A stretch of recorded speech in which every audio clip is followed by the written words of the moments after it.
At 1017 in the morning, Maya read the email for the fourth time. The message was only 6 sentences long.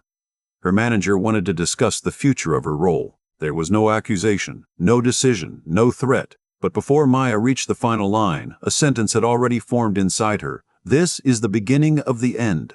The sentence did not feel like a sentence. It felt like a window opening onto reality.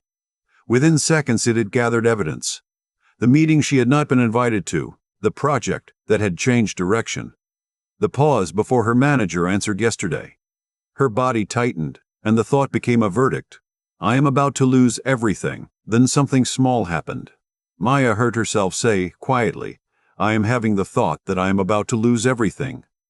The email had not changed. Her job had not become secure. The fear had not vanished. But the sentence moved. A moment earlier, it had been the room she was trapped inside. Now it was something happening in the room. Who noticed it? This question appears in philosophy, psychology, meditation, and spiritual traditions in many forms. Are you the stream of thoughts, memories, plans, and reactions moving through the mind? Are you the one aware of that stream? Is the watcher another activity of the same mind? Or does the experience point towards something deeper than mind? The first mistake is to answer too quickly. Start with what the moment actually shows. A thought occurred. Attention had been absorbed in its content. Then awareness shifted, and the thought itself became an object of attention. Psychology often studies part of this shift under terms such as meta-awareness or decentering. Meta-awareness means becoming aware of what is happening in your own experience. Decentering adds a change in relationship. The thought is still present, but it is experienced more clearly as a mental event rather than as a complete description of the self or the world. Researchers often separate 3 related processes: noticing inner experience, becoming less identified with it, and reacting to it less automatically. Those are modest claims. They matter precisely because they are modest. If the mind produces the sentence, nobody respects me, another mental process may notice that sentence, remember where it came from, compare it with evidence, and choose what to do next. None of this requires pretending the thought is meaningless. Sometimes a painful thought contains information. Sometimes it names an injustice, a danger, or a need that deserves action. Decentering is not a command to distrust yourself. It is a pause before granting one sentence total authority, but that pause creates a philosophical puzzle. If a thought can become something you observe, does that mean the observer cannot be part of the mind? Not necessarily. A camera can monitor another camera. A computer can report on its own processing. A person can notice that attention has wandered and redirect it. A system's ability to represent one of its own states does not, by itself, prove that the monitoring process belongs to a separate substance. This is where a useful experience is often asked to carry more metaphysical weight than it can bear. I notice my thought can become, therefore I am not the mind. Then therefore I am an immaterial soul. Then perhaps, therefore this soul survives the body. Each step adds a new claim. The first may describe immediate experience. The later steps require arguments and evidence of their own. William James called mental life a stream of thought. The stream changes, but it also feels personal and continuous. It selects, emphasizes, remembers, and moves toward objects. James also distinguished the me, the self we can describe and think about, from the I, the knower doing the thinking. Yet the moment we try to catch the knower as an object, we seem to find another thought, sensation, image, or memory. We turn around to see who is looking, and what appears is something else being looked at. Does that prove an invisible witness? No. It reveals a structural difficulty. The subject of experience is not encountered in exactly the same way as an object within experience. Phenomenologists make another distinction. Reflective self-awareness happens when you turn attention toward an experience. I notice that I am anxious. Reflective self-awareness is the implicit first-person character already present while anxiety, scene, or thinking occurs. On this view, experience does not begin as an ownerless event and acquire a self only after reflection. It is already given from somewhere to someone, before that someone describes it. That is a philosophical account, not an uncontested scientific conclusion, but it helps us avoid imagining a tiny spectator sitting behind the eyes, watching a private cinema. The watcher may not be another object hidden inside the mind. The word may be pointing toward the first-person form of experience itself. Julian Johnson gives the question a stronger answer. In The Path of the Masters, Johnson divides the person into body, mind, and soul. He treats mind as a powerful intermediary.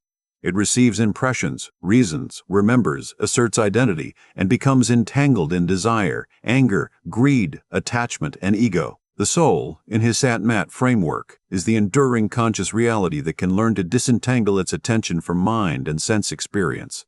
Within that theology, you are not merely the mind watching itself. You are soul, temporarily identified with the mind and body. Johnson's later practice depends on this distinction. That claim should be represented accurately, and its boundaries should be equally clear. Johnson is offering a religious anthropology. Contemporary psychology does not establish an immortal soul by measuring meta-awareness. A moment of observing thought may be compatible with Johnson's interpretation, but compatibility is not confirmation. The distinction matters because spiritual language can either create freedom or become another form of pressure. You are not your thoughts can mean a thought is not a command, a complete identity, or an infallible report. That can be useful. It can also be misused to mean your fear is unreal, your grief is beneath you, your anger contains no information, or your history should no longer affect you. That is not freedom. It is abandonment dressed as transcendence. There is another boundary. A grounded observing stance usually increases contact with the present. You can notice a thought while still feeling your feet, hearing the room, recognizing your surroundings, and choosing an ordinary next action. Distressing detachment can feel very different. The person may feel unreal, absent from the body, cut off from emotion, or frightened by a sense that the world is unreal. Contemplative practices are not universally harmless, and unwanted experiences have been reported. If observing the mind becomes disorienting, frightening, persistent, or disruptive, the wise move is not to push deeper for a breakthrough. Pause. Reconnect with ordinary sensory life and trusted people. Seek qualified mental health support when needed.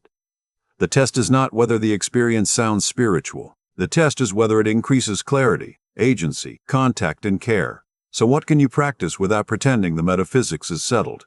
First, notice. Catch one sentence the mind is presenting as reality. Not every thought.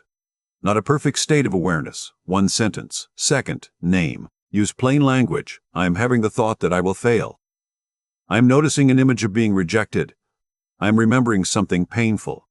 Naming the event does not dismiss it. It identifies what kind of event is occurring. Third, locate. Return to the body and the room. Where is tension present? What can you see? What is actually known right now, and what is prediction?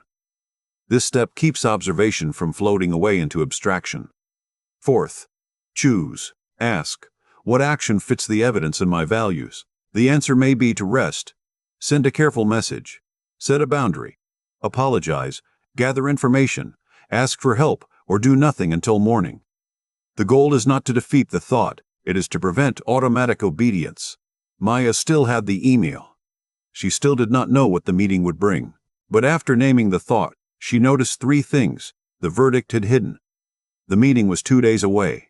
Her manager had asked for a conversation, not announced a decision, and at 1017 in the morning, she did not have enough information to solve the future. She placed both feet on the floor. She wrote down 2 questions for the meeting. Then, she closed the laptop. Was the awareness that noticed her fear, an activity of the brain, the first-person structure of consciousness, an enduring soul, or something our current language divides too neatly? The episode cannot settle that. Neither can one quiet moment. But the moment can still change a life. You may be the mind. You may be more than the mind. The watcher may be a function, a perspective, a mystery, or what a spiritual tradition calls soul. Keep the interpretations open long enough to examine them, and the next time one thought tries to become the whole room, try one honest sentence. I am noticing this thought. Then feel the floor beneath you. Look at what is actually here, and choose what deserves to happen next.